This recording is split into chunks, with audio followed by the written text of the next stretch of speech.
Un, deux, un, deux. La possession est un des plus gros dangers dans la pratique du spiritisme. Une personne possédée serait en fait un être dominé par une puissance occulte. Cela peut arriver notamment si on ne respecte pas les règles de contact avec l'au-delà. Mais attention, puisque même avec toutes les précautions, le risque zéro n'existe pas. Cassette numéro 6, témoignage troublant de la possession de Natacha, surnommée Nat, notre enquêtrice paranormale, avec son frère Enix.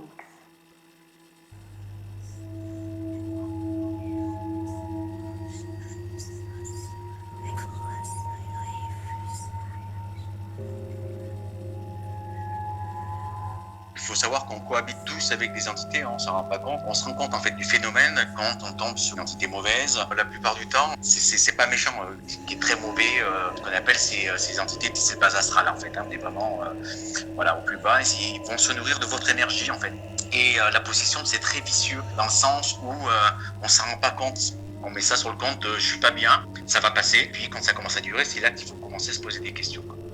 Pourquoi ? Parce que c'est des mauvaises âmes et qu'à partir du moment où on est mauvais, l'idée c'est de faire du mal. C'est comme les êtres humains, quand ils sont mauvais, leur seul plaisir c'est de voir les gens souffrir autour d'eux. Les entités mauvaises, c'est exactement la même chose. Plus il y a du mal de diffuser, plus elles progressent à leur âme en fait. Pour bien comprendre la possession, dans mon cas, c'est comme si j'étais devenue un pantin de quelqu'un d'autre, avec des fils transparents et que quelqu'un manipulait. C'est-à-dire que j'agissais, je me rendais compte des agissements, mais ce n'était pas moi, ce n'était pas Natacha qui agissait sur les bras ou n'importe quoi. Pour resituer un peu le contexte, c'était lors de nos premières enquêtes, pratiquement un mois et demi après le décès de mon frère de cœur. Donc moi j'étais toujours sous choc émotionnel, fragile psychologiquement et physiquement. On est parti sur un gros lieu, le couvent des Ursulines, et malheureusement, malgré tous les rituels qu'on avait mis en place, j'ai une entité qui m'a un peu collé à la peau. Ça n'a pas été instantané, c'est-à-dire que l'enquête a été tournée fin mars 2017 et le phénomène est arrivé en novembre 2017. Au départ, j'ai pensé à un simple malaise. Je me suis retrouvée pendant 1h30 en état végétatif. J'avais un copain qui était là à ce moment-là, qui n'a pas compris ce qui se passait. Donc du coup, il appelle SAMU, le SAMU est venu, j'ai été embarquée. Entre-temps, il avait aussi appelé mon frère. Donc j'entendais bien tout ce qui se passait, j'étais consciente de tout. Par contre, mon corps était comme paralysé. Je ne pouvais absolument rien faire. Quand le médecin du SAMU me demandait de bouger, j'arrêtais pas de me dire « Allez Natacha, concentre-toi, tu vas y arriver, tu vas le faire ». Mais je ne pouvais pas. La seule chose que mon corps faisait, c'était pleurer. Je pleurais les yeux dans le vide, le regard dans le vide, et c'est tout. Et puis donc du coup, je me suis retrouvée aux urgences. Et puis entre deux passages d'aide-soignante, mon frère m'a regardée et puis il s'est dit pour moi c'est autre chose. Quand j'ai commencé à comprendre de ce qui se passait, je lui ai fait un signe de croix sur le front avec une petite prière. Et en quelques secondes, elle est revenue à elle, quoi. Sur l'état léthargique en quelques secondes. Alors que ça faisait déjà au moins plus de 2 heures ou 3 heures qu'elle était dans un état inerte, quoi.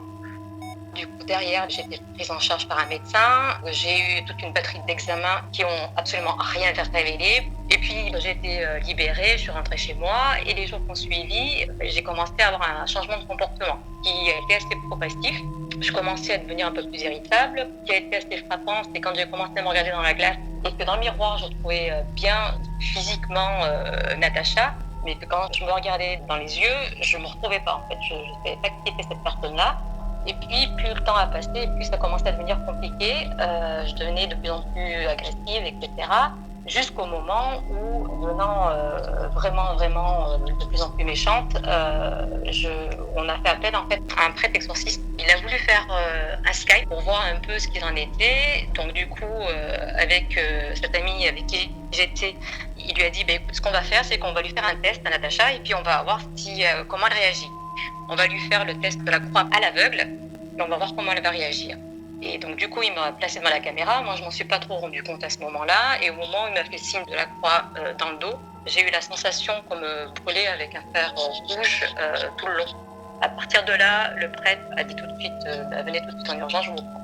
Donc on est parti le voir. Il m'a fait un exorcisme. Alors la chance que j'ai eue, c'est que j'étais au premier stade de ma possession, ce qui n'existe pas un stade en fait. Et donc du coup, j'ai été prise à temps. Je pense que j'aurais été capable du pire, honnêtement, si j'avais pas été prise en charge par le prêtre exorciste. Donc c'était très marquant, c'était vraiment terrible à vivre et c'est vraiment à partir du moment où on le vit, où on se rend compte des choses et à partir de ce jour-là, je me suis dit effectivement, dans les faits divers qu'on peut lire tous sur les journaux locaux, il n'y a pas que des personnes qui sont psychologiquement fragiles, il y a aussi, à mon avis, des personnes qui sont possédées et qui ne le savent pas forcément ou qui n'ont pas, en tout cas, des connaissances pour aller voir un prêtre exorciste, etc. Parce que si j'avais pas été prise en charge par ce prêtre, je pense que j'aurais été capable de tuer.